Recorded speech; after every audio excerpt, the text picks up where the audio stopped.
Si tu veux, à l'échelle de l'antisémitisme, il faut arrêter avec ce sujet. Il n'y a pas le petit antisémite et le grand antisémite. Un antisémite, c'est une merde. C'est Bruno Le Maire hier qui a déclaré, je cite, « Mon engagement est donc clair, la CVAE sera définitivement supprimée en 2027. » CVAE, Stéphane?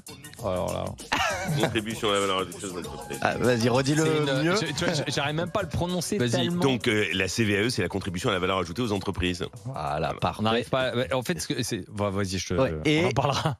Il dit également, nous continuerons à baisser les impôts sur les ménages, nous continuerons à baisser les impôts sur les entreprises, nous continuerons à baisser tous les impôts. On s'en fout pas. On s'en fout pas. Stéphane. Pas du tout. Et Bruno? On s'en fout pas. Allez, le prof d'éco pour commencer. Bon, alors tout d'abord, quand je les entends, ils me font penser à George Bush père. Alors George Bush père disait « Read my lips hein, ». Regardez sur mes lèvres, on n'augmentera pas les impôts. Et malheureusement, il a fait autre chose et il a perdu face à Bill Clinton. Souvenez-vous de cette phrase. Donc, j'aimerais savoir comment ce gouvernement va réussir à tenir ce programme de baisser la CVAE, enfin la faire disparaître, de faire en sorte de réduire les impôts dans tous les sens, et en même temps de nous expliquer qu'il doit financer une transition écologique de plus en plus coûteuse, qu'il veut remettre des policiers, qu'il veut revaloriser les professeurs, qu'il veut revaloriser. Alors comment on tient tout ça ensemble? Alors là, on a compris où allaient les sphères d'économie, c'était sur le social, l'assurance chômage, la retraite. Donc j'ai l'impression qu'on parle de sérieux budgétaire, j'ai l'impression que c'est un peu le bordel. Stéphane. Non, on s'en fout pas parce que plus tu réduis en fait ta capacité à gaspiller l'argent, ce qui est le cas, hein, moi je suis plutôt favorable à ce qu'on chasse tout type de fraude, qu'elle soit sociale, en col blanc, enfin ça reste une fraude, en col blanc, donc c'est fiscal, hein, a priori. Et donc moi je suis plutôt favorable. Et puis effectivement, n'oublions pas que les entreprises, nous on paye ce qu'on appelle la TVA, la taxe déjà sur la valeur ajoutée que le consommateur paye, et qu'on reverse à l'État, c'est 20%. Entre 10 et 20%. C'est plus que ce qu'une entreprise gagne. Et derrière, tu remets une contribution à ce qu'on appelle la valeur ajoutée. Mais qui génère de la valeur ajoutée? C'est bien l'entreprise et ses salariés, c'est pas l'État. Enfin, je veux dire, à un moment, il faut alléger la fiscalité des entreprises. On a la fiscalité la plus lourde d'Europe sur le poids des entreprises. Il était temps qu'on s'attaque à cette fiscalité. Louis. Allez, on enchaîne parce que de toute façon, Bruno paye pas d'impôts. Ah, putain, Mais- Il touche la prime pour l'emploi, il touche tout, lui. Ah, non, j'en paye, moi. On n'en a pas trop parlé encore, on va parler de Médine. Le rappeur dont la venue aux universités d'été Europe Écologie Les Verts crée la polémique et qui a créé la polémique, a réagi hier. On l'écoute. Je rappelle que je répondais à l'essayiste Rachel Kahn d'une insulte, d'une attaque qui n'a indigné personne. J'ai été qualifié de déchet à trier. Les mots ont un sens. J'ai surréagi. J'ai surréagi et j'ai eu cette maladresse d'utiliser le mot rescapé dont je n'avais pas mesuré. Je n'avais absolument pas mesuré la charge historique et la charge émotionnelle que comprenait ce mot. Tout de suite, quand je me suis rendu compte de cette erreur, je m'en suis amendé, je m'en suis excusé dans la foulée. Alors, on s'en fout pas, Stéphane. On s'en fout absolument pas. Bruno. On s'en fout pas. Allez, Bruno, dis-nous pourquoi tu t'en fous pas. Mais parce que c'est vrai, moi je l'ai dit mardi, Médine il a fait une connerie, il le sait, il l'a reconnu, il s'est excusé tout de suite.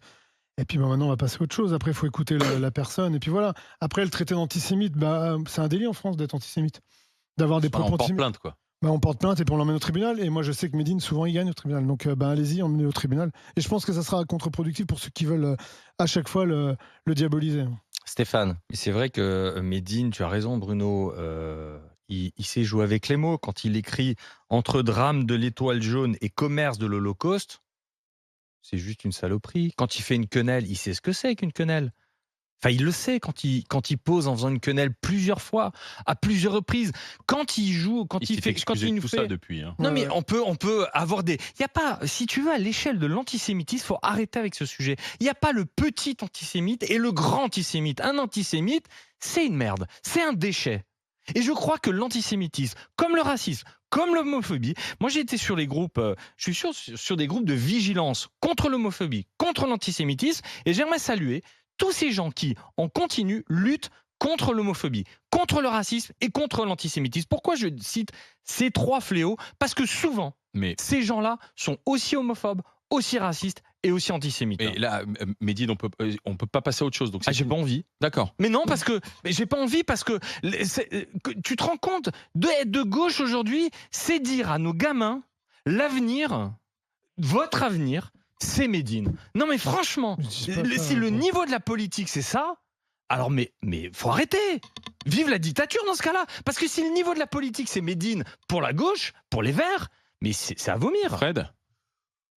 Sur cette question, à la fin, ce qui m'embête, bon, après, il y a la question que tu viens de soulever, qui est évidemment une question importante. Mais à la fin, on est dans une confusion. Déjà, la gauche va pas très bien.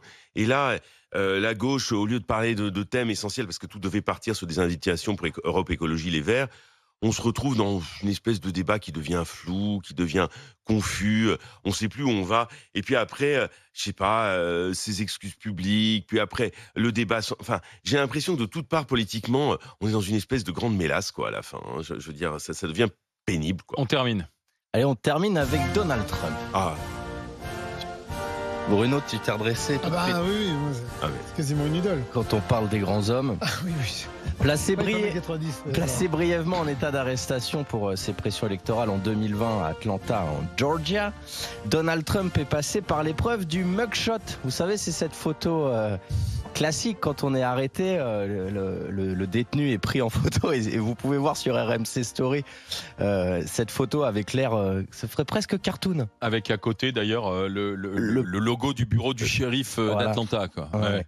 Il fait une tête, on dirait Oui. Donald Duck plus que Donald Trump. On s'en fout pas, Bruno. C'est le premier ancien locataire de la Maison Blanche à avoir le droit à son fout pas. mugshot. Stéphane. On s'en fout pas. on s'en fout pas. C'était Frédéric, pardon. Non, mais pourquoi on s'en fout pas? Parce que Trump, je veux dire, on pensera ce qu'on voudra de l'homme ou de sa politique. C'est un personnage en soi. C'est l'Amérique que l'on voit se déployer sous les yeux. C'est extravagant. Souvenez-vous aussi, alors c'était pas un président des États-Unis, mais quand Dominique Strauss-Kahn, quand il était aux États-Unis et qu'il avait été arrêté, la photo, ces photos-là, etc. Donc, ce que je veux dire. Et en même temps, C'est du film, c'est un film. c'est un film américain. C'est une série américaine. Et en Sauf plus, que c'est de nouveau peut-être le prochain président Mais des États-Unis, probablement- parce qu'il continue de monter dans les sondages, hein, Ouais, oui. et d'être en tête des intentions de vote chez les Républicains. mais voilà, et je pense que cette machine judiciaire qui se met en place contre Trump, je dis pas qu'elle a tort ou elle a raison, c'est aussi quelque chose qui va dynamiser sa propre campagne et qui va lui permettre peut-être de revenir à la Maison-Blanche, même si M. Biden essaye de vanter de son bilan. C'est tellement les États-Unis dans son extravagance, dans cet excès, j'adore. Voilà. Bam, bam, bam. Ouais, revenons à Elvis.